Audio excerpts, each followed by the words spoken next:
Hello, interweb. It is your boy, Mr. Hosking, here to talk to you today about the age of imperialism. Before we can talk about an age, we have to understand the word that it is describing. So, what is imperialism exactly? Imperialism is the quest for colonial empires. It's one country looking to go out and expand its holdings and where it controls for a bunch of different reasons that we're going to look at. It can include the use of economic control, it can be political control, or it can be military control. It's one country going out and exerting its control over other countries economically, politically, and with military power. Why do countries practice imperialism? The first reason is so that they can increase their trade by providing markets for their manufactured goods. Remember, we're going through an industrial revolution, and these countries are looking for ways or places to sell the goods that they're creating now. We talked about it starting in the textile industry. Don't come up on my screen. I'll mess you both up. You talk about it in the textile industry. So now they're creating a lot of cloth, they're creating a lot of clothing, more clothing that's needed in Great Britain. So they need places to sell their clothing now. So they're looking for places to sell clothing.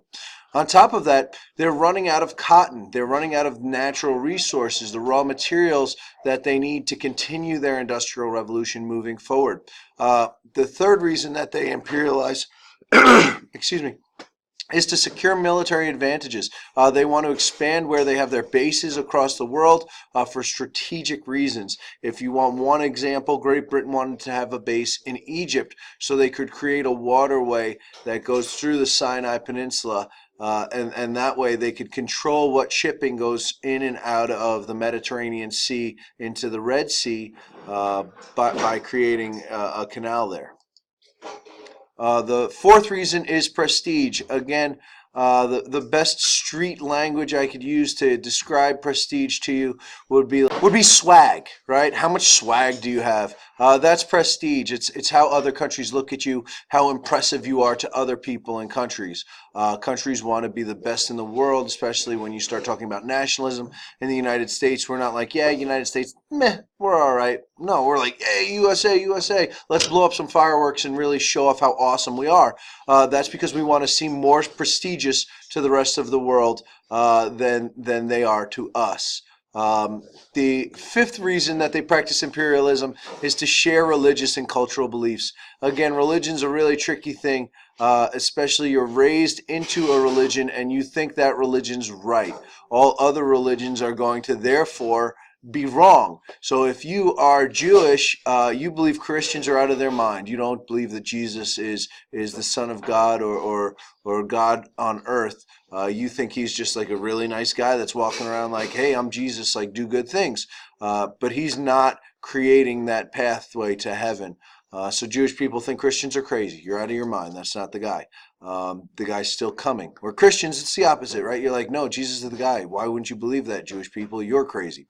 So you want to spread your religion. So especially when you go to countries that have religions that you don't understand or even comprehend, when you go into Africa and to the Asante lands, and they have like all sorts of weird gods that you don't comprehend at all.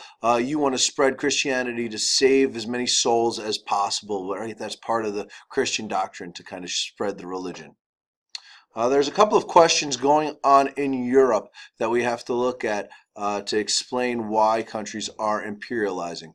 The Western question has to do with this triangle between Great Britain, France, and the creating country of Germany, and what's going on between these countries and how strong they are, and that starts to cause tension. We're going to see militarism really start to happen between these three countries. Militarism is an arms race.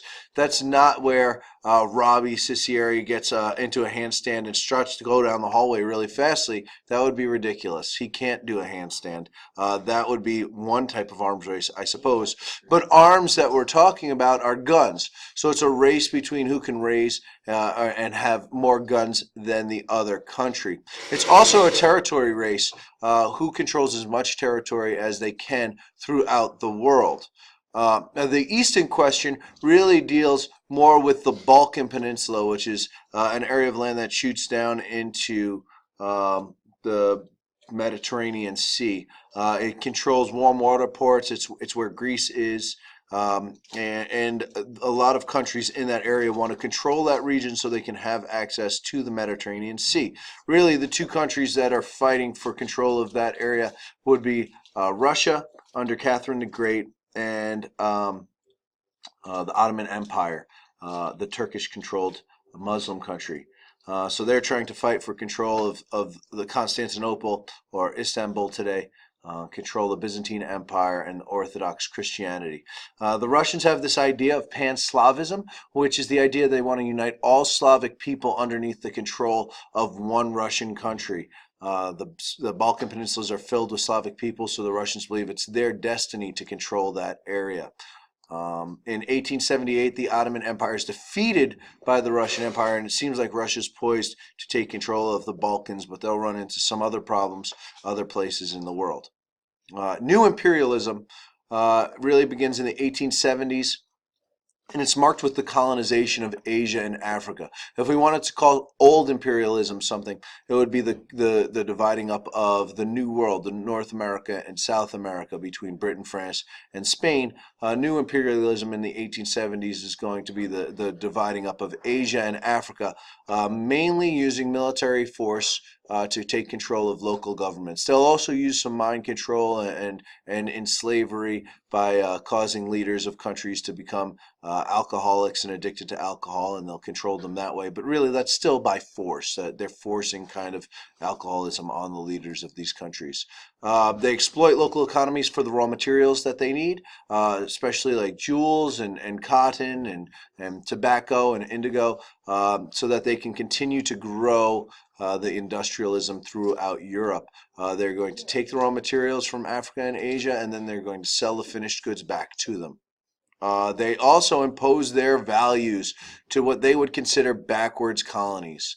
And to really explain this, we're going to have to talk about kind of the white man's burden, and that'll be in a slide or two. The causes for this imperialism impulse, again, it's the same 5 reasons. They want new markets. They want raw materials, right? That's 2 of the reasons. Missionary work. They want to spread their religions. The best example of this is Dr. David Livingstone. He is British. He's the first white man to do humanitarian and religious work in South and Central Africa. He's trying to bring Christianity, and for most of us who are Christians, you're like, well, that's not that bad of an idea. And I guess that's true since we believe in Christianity. However, imagine somebody from a different religion trying to impose their religion on you. Like, you wouldn't like that feeling, but that's what David Livingstone is doing. He's spreading Christianity to people that believe in other things. He's bringing Western beliefs, the importance of goods and stuff to African nations, which didn't have that impulse before he shows up. New military bases and naval bases. Again, as we see the trading of goods going from Africa and Asia to Great Britain, that's a big deal. But the biggest part of it is that you have to now protect your boats that are going back and forth. Otherwise, pirates are going to show up and steal your stuff. And yeah, I'm exactly talking about like the big golden hoop pirates. Like, they show up and steal your stuff because they know there's a lot of stuff in that boat. So you have to have strong navies, which means you have to have bases all around the world for those navies to restock their ships. Britain is also controlled by French and German land grabs in the 1880s. Britain is the first one to the party. They grab up as much land as they possibly can, and then all of a sudden other countries start showing up and grabbing land, starting to cause problems for Great Britain, and Great Britain doesn't like it. So this leads to that military buildup and that arms race.